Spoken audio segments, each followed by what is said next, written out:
Hello जी।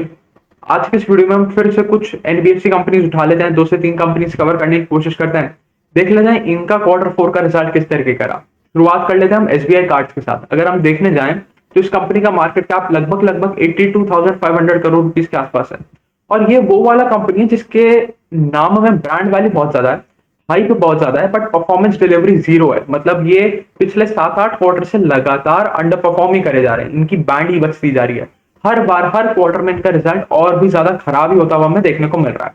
अब पहले थोड़ा सा बिजनेस मॉडल समझ लेते हैं, जिससे हमें पता तो चले कैसे पैसा बनाएंगे, फंडामेंटली कहां पर प्रॉब्लम आ रही है, इसको कैसे सॉर्ट आउट किया जा सकता है, उसके बारे में पहले थोड़ी सी चर्चा कर लेते हैं। तो देखो, बिजनेस मॉडल बहुत आसान है कि आप लेंडिंग कर रहे हो, बट लेंडिंग का जो मोड ऑफ पेमेंट है या जो जिस तरीके से आप लेंडिंग कर रहे हो वो है थ्रू कार्ड, कि आप क्रेडिट कार्ड बेच रहे हो लोगों को, चाहे वो एसबीआई के कस्टमर हो चाहे आउटसाइड ऑफ एसबीआई कोई कस्टमर हो, आप लोगों को कार्ड बेच रहे हो, उसके ऊपर वो लोग स्पेंडिंग कर रहे हैं। और वो स्पेंडिंग कर रहे हैं तो आपके लिए एसेट क्रिएट कर रहे हैं कि भाई अगर एसबीआई कार्ड ने आपको एक क्रेडिट कार्ड दे दिया 1 लाख रुपए की लिमिट के साथ, आपने उसके ऊपर 25-30 हजार रुपए 40 हजार रुपए का शॉपिंग कर लिया, तो वो जो 40 हजार रुपए है वो उसकी एसेट बन गया, वो आपके लिए लोन बन गया, एसबीआई कार्ड के लिए एसेट बन गया। उसके ऊपर एसबीआई कार्ड ने आपके ऊपर इंटरेस्ट लगा दिया, उसकी इंटरेस्ट इनकम की कमाई हो गई। तो बहुत बेसिक सिंपल सा बिजनेस मॉडल है, कुछ यहाँ पर कॉम्प्लिकेटेड नहीं है भाई। उसके बाद आपके अदर इनकम में काफी सारी चीजें आ जाती हैं, जैसे आप देखते हो नो कॉस्ट ईएमआई के नाम पे आपको देखने को मिलता है कि भाई 199 का प्रोसेसिंग फी लगेगा, तो वो जो प्रोसेसिंग फी है वो इनके अदर इनकम में जुड़ जाता है। जो कार्ड के एनुअल मेंटेनेंस चार्जेस होते हैं वो इनके अदर इनकम में जुड़ जाता है। जो आप लोन भर नहीं पाते हो, मतलब जो आपने स्पेंड किया था अमाउंट, वो स्पेंड जो आपने अमाउंट किया था, अगर आप उसका ईएमआई रिपेमेंट नहीं कर पाते तो उसके ऊपर जो एडिशनल चार्जेस लग जाते हैं वो आपका अदर इनकम में आके जुड़ जाता है। तो कुल मिला के सारा का सारा खेल चल रहा है कार्ड के अराउंड, कि हमारा पास एक प्रोडक्ट है that is our credit card, हम उस क्रेडिट कार्ड को ज्यादा से ज्यादा बेचेंगे, ज्यादा से ज्यादा लोगों तक पहुंचाएंगे और वहां से हम अपनी कमाई करने की कोशिश करेंगे।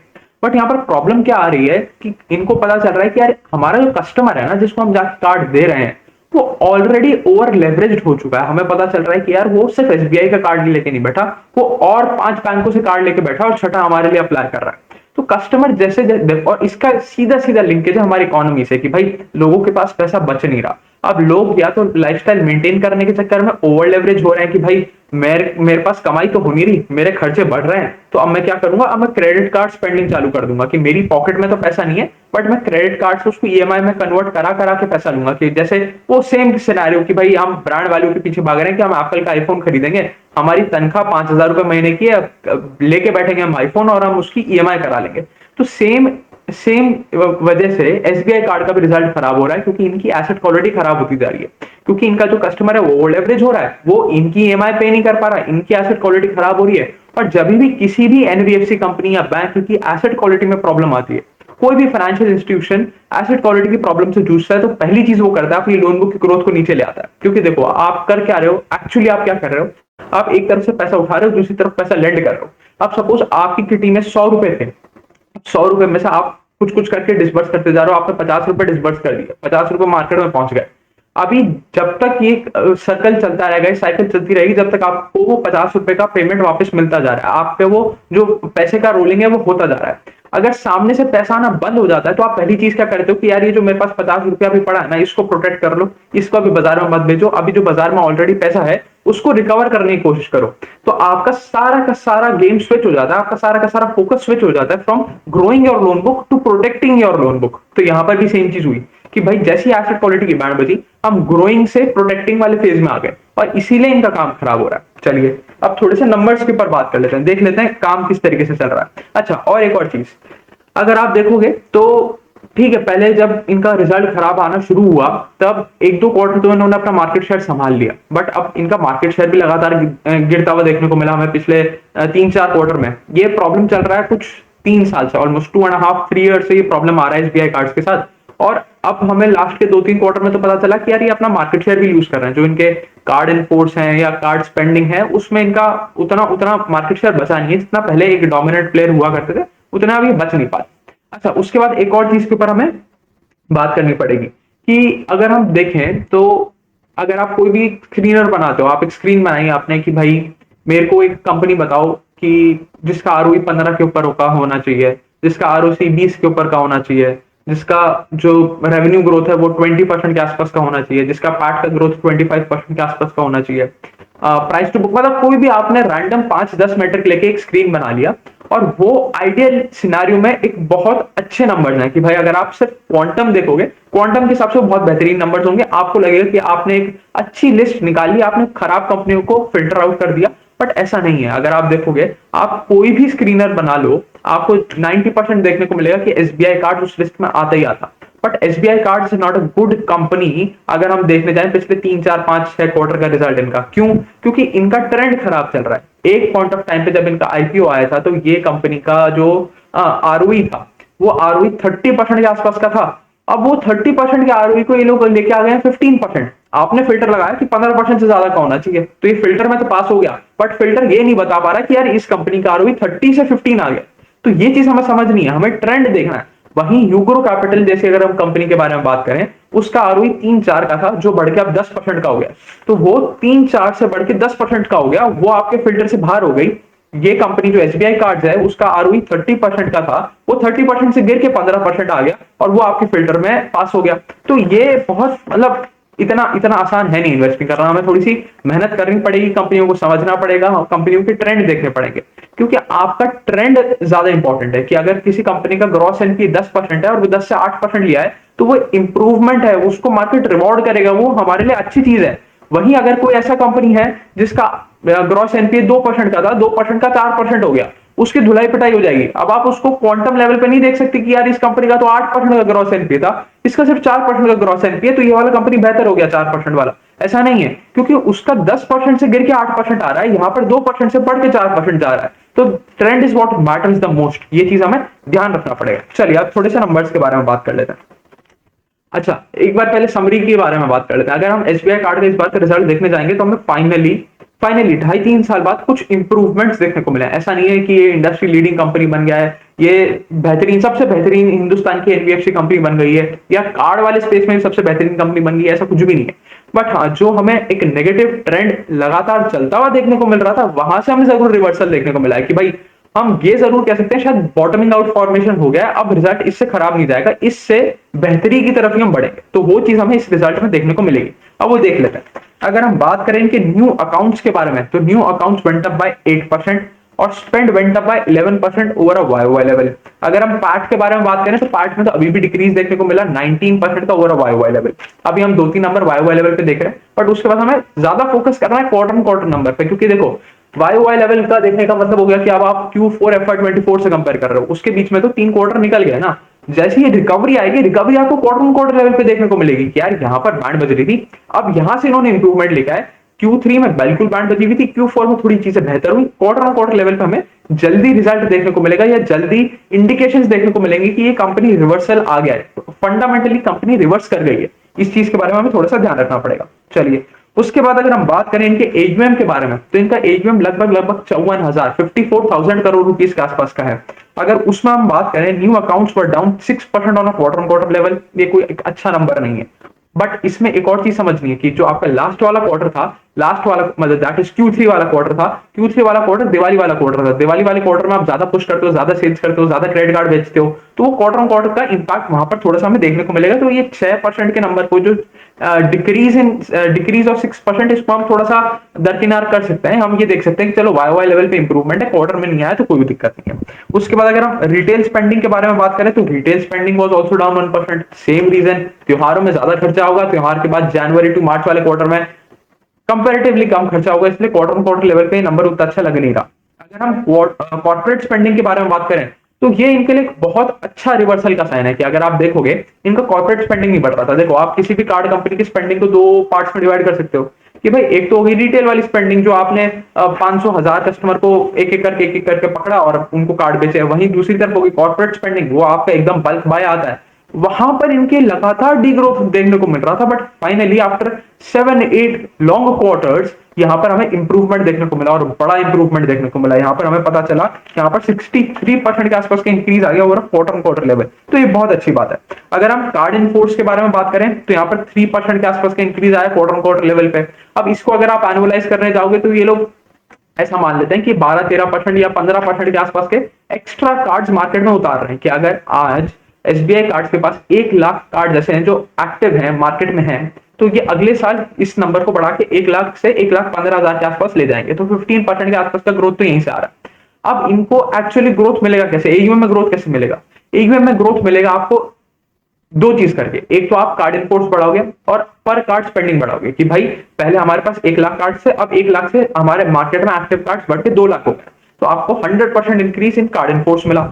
सेकंड चीज आप क्या करोगे कि भाई पहले हमारे हर कार्ड के ऊपर आदमी 10,000 रुपए का खर्चा कर रहा था ऑन एन एवरेज, अब वो खर्चा बढ़ के 10,000 से 20,000 हो गया, तो दैट इज ऑल्सो 100% इंक्रीज। तो ये दो तरीके हैं, ये अपना एजीएम बढ़ा सकते हैं। और हमें पहला तरीके में थोड़ी सी ग्रोथ देखने को मिल रही है कि अगर आप देखने जाओगे कार्ड एंड फोर्स बढ़ नहीं रहे थे, और उसका हमने रीजन पहले भी समझा है कि भाई जब आपकी एसेट क्वालिटी खराब होने लग जाती है, आप कोशिश करते हो कि भाई मैं प्रोटेक्ट कर लूं अपनी लोन बुक को, तो ये वो प्रोटेक्शन वाले फेज में थे। तो अगर आज 15% के आसपास कभी ये लोग एनुअलाइज बेसिस पे ग्रोथ दिखा पाते हैं, तो वो एक अच्छा नंबर है, इंप्रूवमेंट वाला नंबर है। देखो फिर वही चीज हम बोलेंगे कि क्या इंडस्ट्री बेस्ड नंबर्स हैं? बिल्कुल भी नहीं, बहुत दूर दूर तक भी नहीं है। बट क्या ये अपने लोएस्ट पॉइंट से ऊपर उठ के आ गए? ये हम थोड़ा बहुत कह सकते हैं, ये हम थोड़ा सा समझ में आ रहा है ये वाला रिजल्ट देख के कि हाँ थोड़ी सी रिकवरी हमें होती हुई देखने को मिल रही है।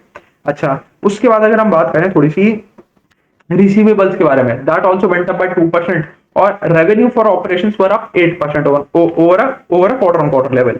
अगर हम इनकी क्रेडिट कॉस्ट के बारे में बात करें, जो इनका सबसे बड़ी समस्या है, सबसे बड़ा सर में दर्द है, उसमें हमें फाइनली डिक्रीज भी देखने को मिला कि जो पहले इनकी 9.2 9.4% के आसपास, सॉरी 9.4% के आसपास की क्रेडिट कॉस्ट थी, वो घट के अब 9% के आसपास की रह गई है। और क्रेडिट कॉस्ट क्या होती है? Credit cost is nothing but provisions divided by total loan dispersed. और प्रोविजन क्या है? वो पैसा जो आप आज अपने ऑपरेटिंग प्रॉफिट में से साइड निकाल के रख रहे हो, ताकि जो आपको आगे आने वाला लोन खराब होने वाला है उसके लिए थोड़ी सी सिक्योरिटी मिल जाए। तो अगर आपने सपोज 100 रुपए का डिसबर्समेंट किया हुआ है, आपको लग रहा है कि यार ये 10 रुपए मेरे वापस नहीं आएंगे, और आज मेरी ऑपरेटिंग इनकम 50 रुपए की है, तो आप कुछ पैसा अपने 50 रुपए में से निकाल के साइड रख देते हो कि जिस दिन वो 10 रुपए खराब होंगे, वो ये वाला पैसा उस दिन मेरे काम आएगा। इसको रिवाइंड करके थोड़ा सुनना पड़ेगा, बट हाँ ये बहुत जरूरी टॉपिक हो जाता है। तो हमारी क्रेडिट कॉस्ट में फाइनली रिडक्शन देखने को मिला है। क्रेडिट कॉस्ट में रिडक्शन मतलब आपको प्रोविजंस कम हुए, प्रोविजंस कम हुए मतलब कंपनी ने बढ़िया काम किया, फाइनली कंपनी का ट्रेंड रिवर्सल हो रहा है। अगर हम कॉस्ट ऑफ फंड्स के बारे में बात करें, कॉस्ट ऑफ फंड्स हमारे नीचे गिर गए, वहीं हमारी यील्ड ऊपर चली गई।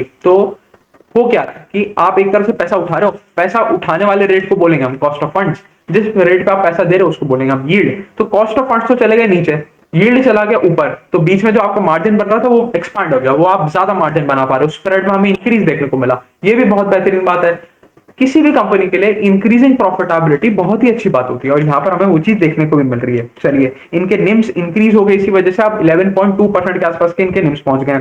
एसेट क्वालिटी के बारे में बात करें, डिक्रीजिंग प्रोविजन इक्वल्स टू या इक्विवेलेंट टू हमारी इंप्रूविंग एसेट क्वालिटी।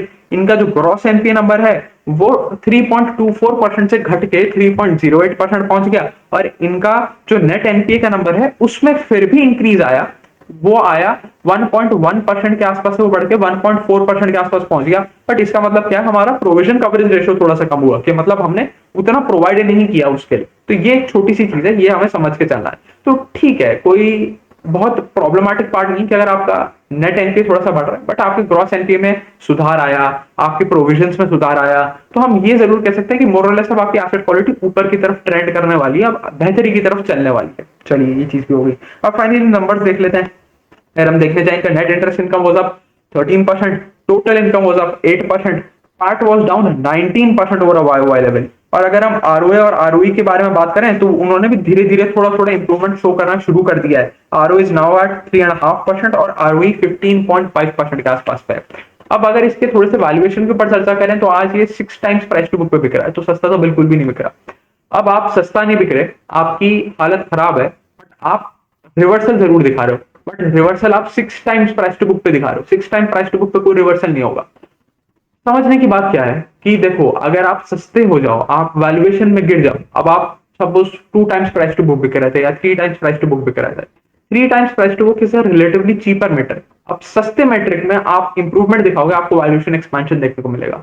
जब आपका वैल्यूएशन ऑलरेडी फुल्ली एक्सपेंडेड है, तो आपको छोटी रिकवरी में वैल्यूएशन एक्सपेंशन नहीं देखने को मिलेगा, आपको पूरा ही रिकवरी करनी पड़ेगी। आपको अपनी जो लोन बुक का या एयूएम का पेस ऑफ ग्रोथ है उसको 25 26 27% लेके जाना पड़ेगा, तभी आपको ईपीएस के ग्रोथ से मैच होता हुआ आपको वैल्यूएशन एक्सपेंशन देखने को मिलेगा। तो देखने जाए सस्ता शेयर नहीं है, बट हाँ जितनी तकलीफ होनी थी वो शायद गुजर चुकी है। ये इस रिजल्ट को हमें देख के तो यही लग रहा है कि अब शायद इससे खराब रिजल्ट तो ये नहीं पोस्ट करेंगे, अब बेहतरी की तरफ ही बढ़ेंगे। बट ऐसा नहीं है कि कोई बहुत वैल्यू बाइंग अपॉर्चुनिटी आ गई कि इससे सस्ता शेयर तो मिल ही नहीं रहा या इससे बेहतरीन शेयर तो मिल ही नहीं रहा। मार्केट में इससे बहुत अच्छी और बहुत ज्यादा अपॉर्चुनिटीज पड़ी हुई। चलिए ये चीज हमने समझ ली। उसके बाद आ जाते हैं हम अपनी दूसरी कंपनी की तरफ। दूसरी कंपनी का नाम है श्रीराम फाइनेंस। श्रीराम फाइनेंस एक वो कंपनी है जो ज्यादा व्हीकल लोन करने की चेष्टा करती है। अगर इनके मार्केट कैप के बारे में बात करें तो 1,23,000 करोड़ रुपीस के आसपास इनका मार्केट कैप है। अगर इनके एयूएम ग्रोथ के बारे में बात करूं तो 17% के आसपास, 17% के आसपास का इनका एयूएम में ग्रोथ आया और इनका एयूएम साइज पहुंच गया 2,63,000 करोड़ रुपीस के आसपास का, मतलब बहुत बढ़िया। और उसमें भी अगर हम बात करें, ज्यादातर इनका ऑन बुक का ही एयूएम है। अब ये on book of book AUM क्या होता है, थोड़ा सा इसको समझ लेते हैं। पहले नंबर देख लेते हैं। On book AUM is 88% of the total loan book, remaining 12% is of book AUM. अब ऑफ बुक एयूएम ये होता है कि जो अभी भी कोई भी एनबीएफसी कंपनी दूसरी बड़े बैंक से या किसी बड़े और एनबीएफसी से पार्टनर करके लेंडिंग करती है। तो सपोज आज श्रीराम फाइनेंस एचडीएफसी बैंक के पास जाता है कि यार मैं गाड़ी के लोन कर रहा हूँ या ट्रक के लोन कर रहा हूँ, कमर्शियल व्हीकल लोन कर रहा हूँ।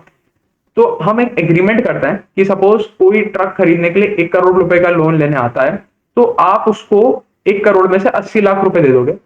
आपके बदले सारा का सारा काम मैं करूंगा कि श्रीराम फाइनेंस ही उस आदमी की क्रेडिबिलिटी चेक करेगा, उसका क्रेडिट स्कोर चेक करेगा, उसकी केवाईसी कराएगा, उसका लोन पूरा प्रोसेस कराएगा, जो भी फॉर्मेलिटीज हैं वो कराएगा, उसकी ईएमआई कलेक्शन करने का काम श्रीराम फाइनेंस का होगा। एचडीएफसी बैंक को सिर्फ एक काम करना है, दैट इज उसको 80 लाख रुपए का पेमेंट करना है। 80% ऑफ द टोटल जो लोन है उसका उसको पैसा देना है। तो एचडीएफसी बैंक ने 80 लाख रुपए दे दिए, एचडीएफसी बैंक का काम हो गया खत्म। एचडीएफसी बैंक उसमें बैठे बैठे बिना कोई एफर्ट करे उसकी लोन बुक बढ़ गई और उसने इंटरेस्ट इनकम कमा लिया। अब इसके बदले एचडीएफसी बैंक श्रीराम फाइनेंस को एक छोटी सी फीस देता है कि भाई आपने मेरा इतना काम किया, आपने मेरा 80 लाख रुपए का लोन बुक में इजाफा कराया, तो अब आप एक काम करो, ये इसका एक छोटा सा पोर्शन कि भाई मेरी 100 रुपए की कमाई हुई है, 100 रुपए में से 5 रुपए आप भी रख लो। तो श्रीराम फाइनेंस को डबल फायदा हुआ। डबल फायदा हुआ या फिर हम ऐसा कह लेते हैं, डबल फायदा तो नहीं बट हाँ स्केलेबिलिटी में मदद मिली कि श्रीराम फाइनेंस को अपनी जेब से 1 करोड़ रुपया भी नहीं लगाना पड़ा, 20% के ऊपर उसने इंटरेस्ट इनकम भी कमा लिया और एचडीएफसी बैंक से फीस भी कमा ली। तो this becomes a very high scalable model कि अगर आपके पास फंडिंग की कमी है तो आप इस मॉडल से स्केल अप फास्ट कर सकते हो, आप अपनी एयूएम को बहुत बूस्ट दे सकते हो। तो ये चीज भी हो गई। तो ठीक है, यहाँ पर ज्यादातर हमारा ऑन बुक है, कोई तकलीफ नहीं है क्योंकि इतना बड़ा एनबीएफसी है, खुद ही इतना बड़ा एनबीएफसी है कि इनको फंडिंग का कोई प्रॉब्लम नहीं है। तो 88% खुद अपनी जेब से ही डाल के लोग फंडिंग कर रहे हैं। अगर हम इनका सेगमेंटेशन देखें तो इनका 45% तो आता है कमर्शियल व्हीकल लोन से, 11% आता है पैसेंजर व्हीकल से और 20% के आसपास का कंट्रीब्यूशन आता है हमारा, सॉरी 45% आता है कमर्शियल व्हीकल से, वहां पर 11% का ग्रोथ देखने को मिला। पैसेंजर व्हीकल कंट्रीब्यूट करता है 20%, 25% का वहां पर ग्रोथ देखने को मिला। एमएसएमई कंट्रीब्यूट करता है 14%, 45% का वहां पर ग्रोथ देखने को मिला। और बाकी छोटे छोटे सेगमेंट है कि भाई हमारा कंस्ट्रक्शन इक्विपमेंट सेगमेंट हो गया या फार्म इक्विपमेंट सेगमेंट हो गया, वो अलग अलग छोटे छोटे सेगमेंट है जो 21% के आसपास का कॉन्ट्रीब्यूशन करते हैं। अब देखो, आप देखोगे इनके लिए पिछले 2-3 साल बहुत बेहतरीन गए थे क्योंकि जितनी भी हमारी ये व्हीकल फाइनेंसिंग वाली कंपनीज थी, इन्होंने एक काम किया था, इन्होंने शिफ्ट किया था अपना focus from passenger to commercial. उसमें फिर कमर्शियल से सेकंड हैंड कमर्शियल, क्योंकि क्या हुआ था जो BS6 के नॉर्म्स आए थे तो उससे ट्रक्स की कीमत जो है वो बढ़ गई थी, उसमें बहुत तगड़ा जंप देखने को मिला था और वो जंप कोई ऑपरेशनल एफिशिएंसी में कंट्रीब्यूट नहीं कर रहा था।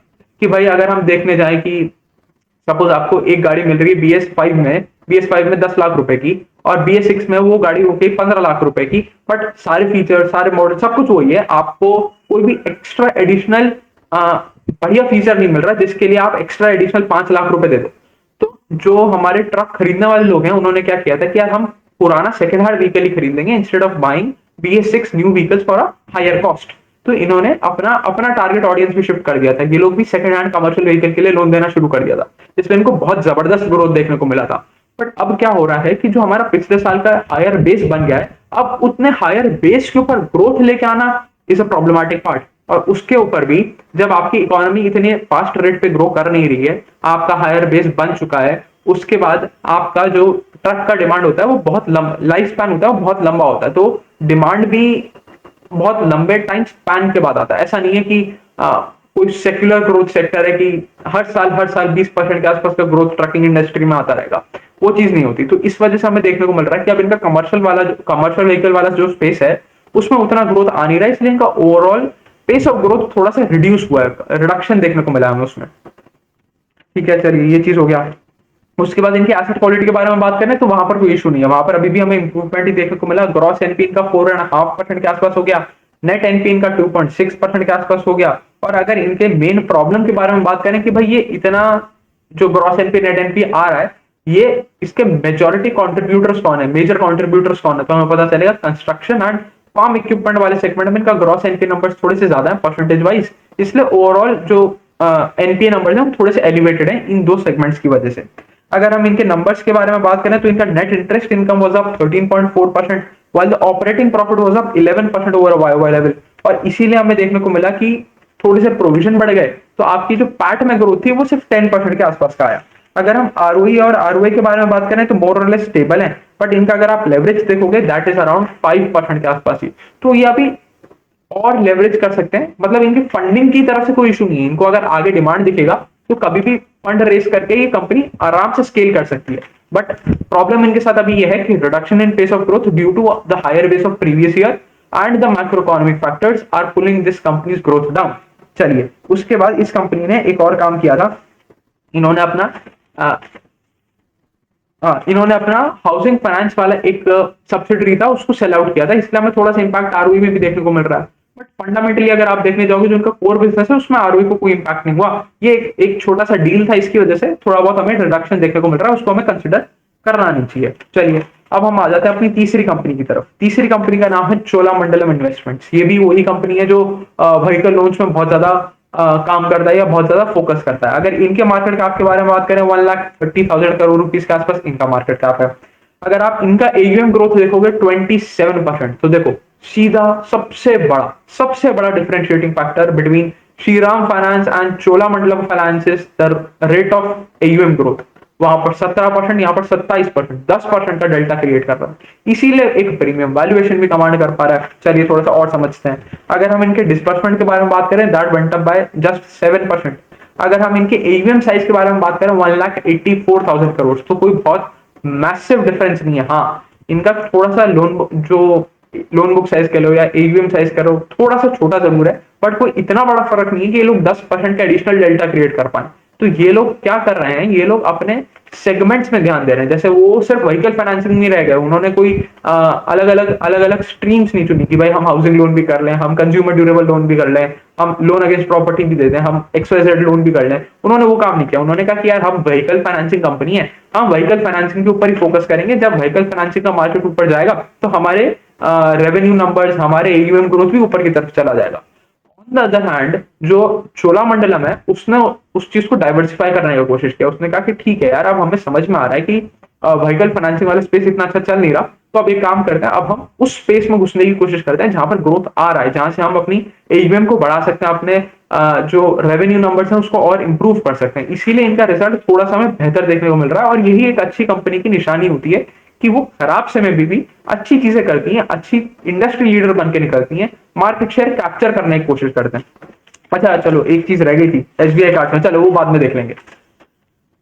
चलो अगर हम सेगमेंटेशन देखने जाएं तो हमें पता चलेगा इनका 54% तो आता है व्हीकल फाइनेंस से, 22% आता है लोन अगेंस्ट प्रॉपर्टी से, 10% आता है हमारा हाउसिंग लोन से, और 14% आता है हमारे अदर्स वाले सेगमेंट से। देखो अभी भी कमांडिंग फैक्टर जो मेजोरिटी ऑफ द कंट्रीब्यूशन आ रहा है हमारे व्हीकल फाइनेंसिंग से, बट बाकी जो सेगमेंट्स है वो भी सिग्निफिकेंट पोर्शन होल्ड कर रहा है, और वहां पर हमें तगड़ा ग्रोथ देखने को मिल रहा है। चलिए देख लेते हैं क्या हो रहा है। अगर हम देखने जाएं 16% ऑफ द, अगर जो 54% व्हीकल फाइनेंसिंग वाला सेगमेंट है उसको और बाइफरकेट करने की कोशिश करें तो 16% है यूज्ड व्हीकल, 21% के आसपास है लैप, 11% आता है एलसीवी, 9% आता है हाउसिंग लोन, और 43% आ गए हमारे अदर प्रोडक्ट्स। अगर इनकी एसेट क्वालिटी के बारे में बात करें तो थोड़ी सी बिगड़ गई, थोड़ा सा डिक्रीज देखने को मिला या वर्सनिंग देखने को मिला, बट कोई बहुत प्रॉब्लमेटिक पार्ट है नहीं।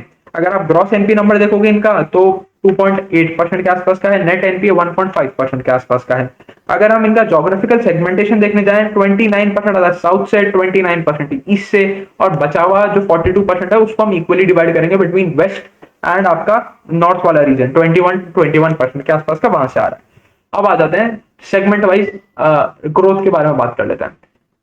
अगर हम देखने जाएंगे व्हीकल फाइनेंसिंग वाला स्पेस 20% के आसपास पे बढ़ रहा है, और उसमें भी प्रॉब्लम्स देखने को मिल रही है हमारे हेवी व्हीकल सेगमेंट में, हेवी कमर्शियल व्हीकल सेगमेंट में, या एमसीवी में, एचसीवी में, वहां पर प्रॉब्लम आ रही है, जो चीज हमें श्रीराम फाइनेंस भी बोल रहा है। श्रीराम फाइनेंस ने अपनी ओवरऑल बुक को 17% में बढ़ाया।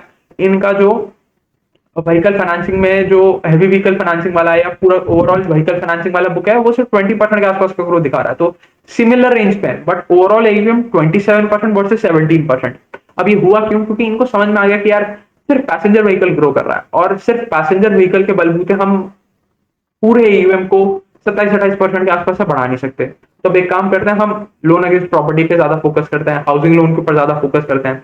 अब देखो, हाउसिंग लोन इज रफली 10%, 10-15% ऑफ द ओवरऑल एयूएम, और वहां पर हमें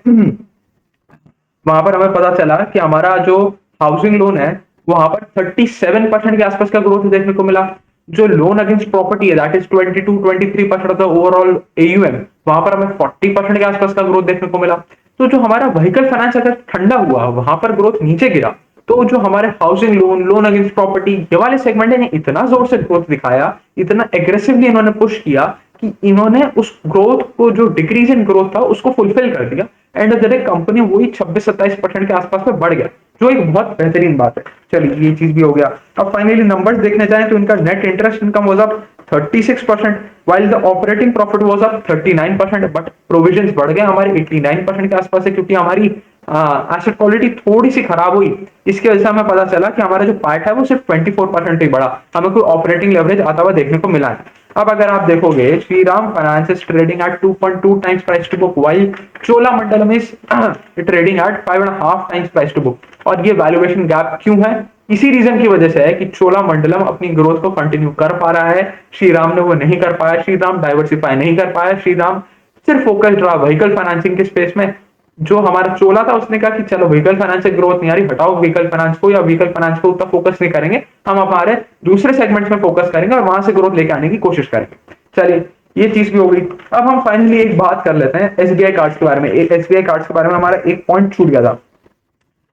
जैसा हमने बात किया था कि पिछले 3-4 क्वार्टर में इस कंपनी का लगातार मार्केट शेयर में भी ड्रॉप आ रहा है, तो अब हमें पता चला कि इस क्वार्टर में finally finally after a very very long time इन्होंने अपने मार्केट शेयर को वापस गेन करना भी शुरू किया है। अगर मैं आपको बताऊं, इनका जो कार्ड एंड फोर्स का नंबर है, वो वापस बढ़ के, थोड़ा सा बढ़ के, शायद जहां तक मेरे को याद आ रहा है 20 बेसिस पॉइंट्स के आसपास का इंक्रीज है, बट इंक्रीज तो आया। जो पहले नंबर नेगेटिव जा रहा था, वो पॉजिटिव में तो आया। तो इनका कार्ड एंड फोर्स का नंबर बढ़ के 18.9% के आसपास का हो गया। स्पेंड्स डेटा मोर और लेस सिमिलर रहा, 15.6% के आसपास हो गया। और ट्रांजैक्शन वॉल्यूम वापस थोड़े से बढ़ के 16.7% के आसपास पहुंच गए। तो चलिए, थोड़ी बहुत रिकवरी तो हमें देखने को मिल ही रही है। 3 कंपनी हमने आज कवर कर ली है। एक और वीडियो बना लेंगे, कुछ 3-4 कंपनी और कवर करने की कोशिश करते हैं, जिससे 400-500 कंपनीज हम इस क्वार्टर में कवर कर लें। तो चलिए, अभी के लिए तय रखते हैं। Thank you.